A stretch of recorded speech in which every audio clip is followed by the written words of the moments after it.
நேற்று ஒரு அமைச்சர் போய் நன்றி சொல்றாரு. அங்க இருக்கக்கூடிய மக்கள் சொல்றாங்க, இது உங்க தொகுதி கிடையாதுங்க, நாங்க உங்களுக்கு ஓட்டை போடலைங்க, நீங்க பக்கத்து தொகுதி அப்படின்னு.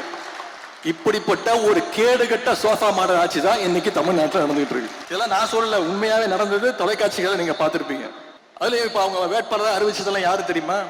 எல்லாம் யாரு தெரியுமா? இப்ப அமைச்சராக இருக்கிறதெல்லாம் யாரு தெரியுமா? பொண்டாட்டிய கொடுமைப்படுத்தி வீட்டுல போட்டு அடிச்சவர், சினிமா படத்துக்கு பிளாக்ல டிக்கெட் வித்தவர், புது சினிமாவை திருட்டு விசிடி வித்தவர், ஜோசியத்தால கேன்சரை சரி பண்ண முடியும்னு போலி வைத்தியம் பார்த்தவர், RSS சேர்ந்து காக்கி டவுசர் போட்டு சுத்தினவர், வாச்சாத்தி கொடுமைக்கு முக்கியமான காரணமா இருந்தவர், வேட்பாளர் அறிவுக்கு முந்தின நாள் வேற கட்சியிலிருந்து எகிரி குதிச்சு போனவர். இவங்க எல்லாம் இன்னைக்கு ஆளுங்கட்சியுடைய சட்டமன்ற உறுப்பினர்கள், அமைச்சர்கள். இவங்க பேரும் முதலமைச்சருக்கு தெரியாது.